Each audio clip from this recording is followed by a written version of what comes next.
Hi guys, it's me, Mr. Slusser. I am reading Super Fudge, and I am picking off where Mrs. Morgan left off with Chapter 5, Small Ones Are Sweeter. Our house, that is, Millie and George's house, is so old that the bathtub stands off the floor on legs, and the hot and cold water don't come out of the same faucet, so when you're washing your hands, you either freeze them or burn them. Mom says you're supposed to put the plug in the sink and mix the water in the basin, but that's a lot of trouble. At least we don't have chamber pots. The toilet's actually flush. Outside, the house is painted yellow and the shutters are white. The windows and doorways are slightly crooked. Dad says that's part of the charm of the house. I know better than to tell him what I think. Inside, the floors are wooden and they creak when you walk across them. Downstairs, there's a living room with a piano, a dining room with a table so big you have to shout to make yourself heard, a kitchen with pots and pans hanging all over the place, and a library where the walls are lined with books arranged according to color. There's a brown leather section, a green leather section, a red leather section, and a tan leather section.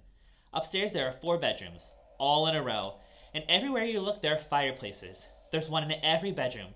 There's one in the living room, another in the dining room, and still another in the library. There aren't any bathrooms or the kitchen. There aren't any in the bathrooms or in the kitchen. I'm sorry.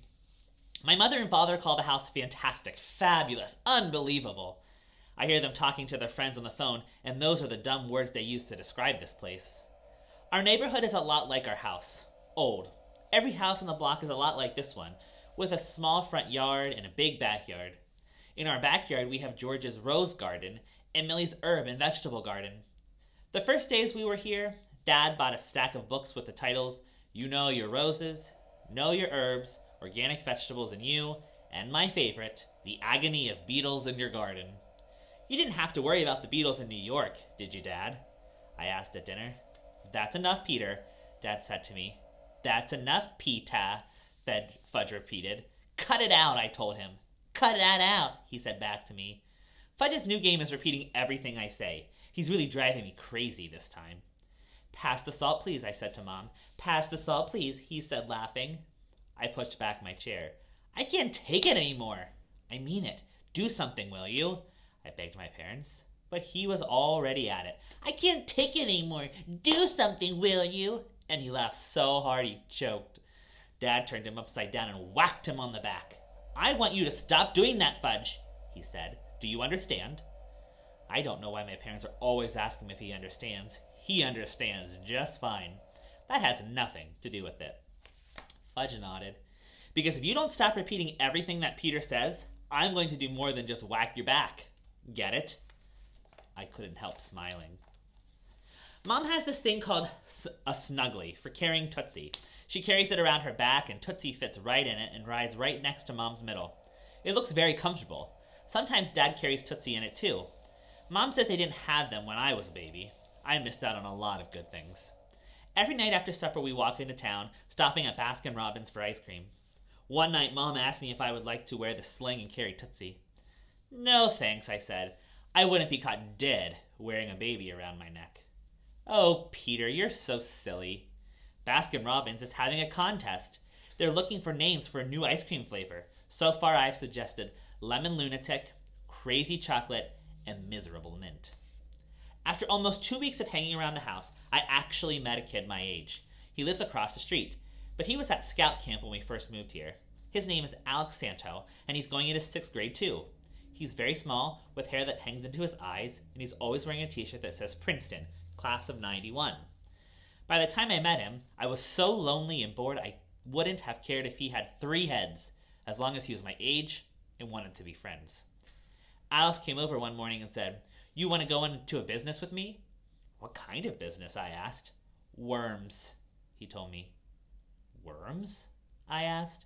Yeah, worms, he said. Worms, Fudge said, jumping down the front steps. Wormy, wormy, worms. Alex looked over at him. Don't mind him, I said. He's just my little brother. Oh, Alex said. What do you say? Sure, I told him, having no idea what kind of worm business Alex was talking about. When do I start? How about now? Alex said. Okay, what do I do? First, we dig them up. Then we sell them to Mrs. Moldor down the street. She pays 5 cents a worm. What does she do with them? I asked. She doesn't say. Some people think she uses them for fishing. Other people think she uses them in her garden. Personally, he stopped and scratched his head. Go on, I said. I think she eats them, Alex said. I thought for a minute. Worm pie? Yeah, and worm stew, and worm juice. And worm soup, I said, getting warmed up. And worm bread. Oh yeah, that's the best, Alex said. Nice soft bread with little worms here and there. You can make a really tasty worm and cheese sandwich on it, I said. We were doubled over now, laughing our heads off. And worm ice cream, Fudge said, jumping on the top of us. Worm ice cream, Alex and I said together. I decided that with Alex Santo in my class, Princeton might not be too bad. That afternoon, Alex and I went digging for worms. We rode our bikes over to the lake. It's easy to ride in Princeton because we have bike paths on every street. Alex had a pail and a couple of shovels, and we got to work. Finding worms was no problem. An hour later, we rode back to my house. Mrs. Moldor likes her worms clean, Alex told me, turning on our hose. That figures, if she uses them for cooking, I said. We left the pail of worms outside and went in for a drink. When we came out, Fudge was standing next to Tootsie's carriage, dangling a worm in front of her. Cut that out, I yelled, racing over to him. Why? She likes it, Fudge said. Watch. Alex and I looked into Tootsie's carriage. She laughed every time Fudge held up the worm. You're right, I said. She does like it. Hey, Mom, look at this.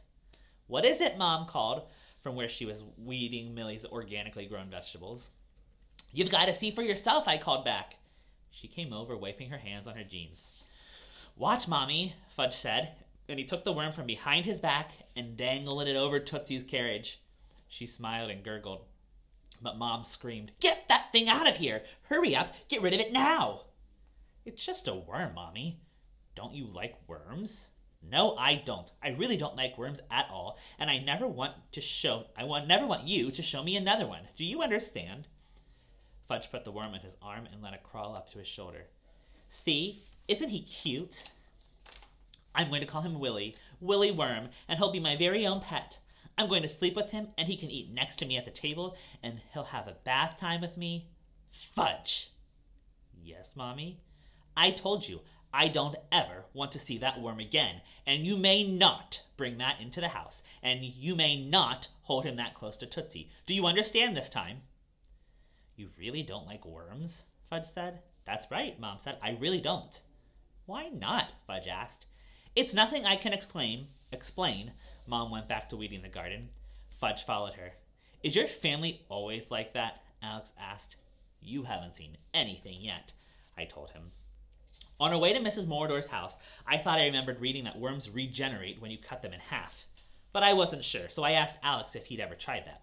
Sure, Alex said plenty of times. And what happens? Nothing. You just get 2 little worms. Right, and if Mrs. Moldor pays you 5 cents a worm? A slow smile spread across Alex's face. I see what you mean, he said. How come I never thought of that? I didn't answer. We dumped our worms out on the sidewalk and cut all but one in half.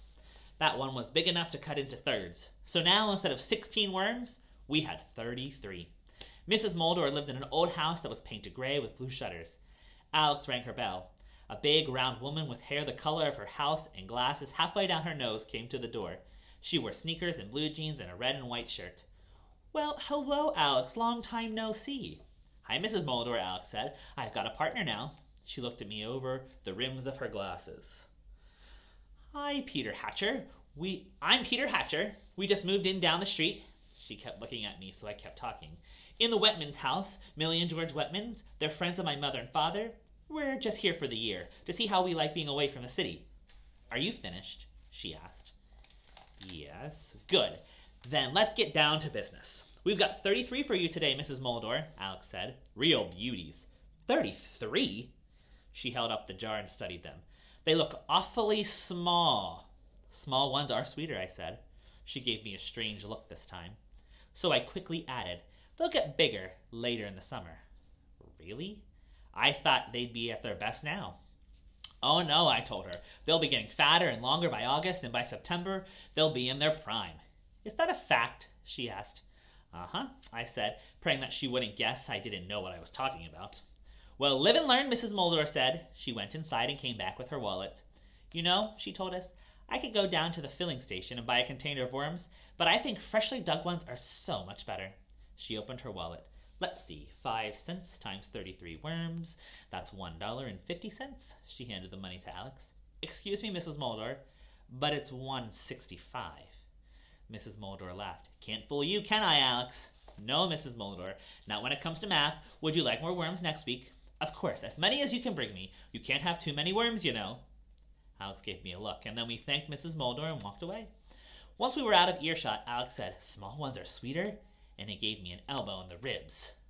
Worm soup tonight, I told him, and he exploded laughing. After supper, Mom got Tootsie into her sling, and the 5 of us went off to Baskin-Robbins. When we got there, Fudge walked up to the girl behind the counter and said, worm ice cream. Beg your pardon, the girl said. Worm ice cream, he repeated. We don't have...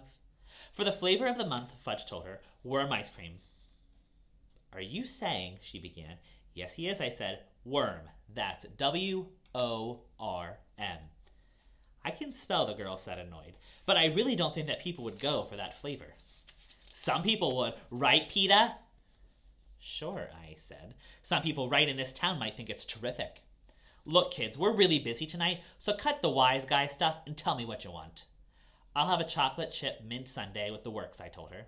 And I'll have a fudge ripple cone, Fudge said, just like my name. Oh, your name is Cone? She asked. No. Ripple?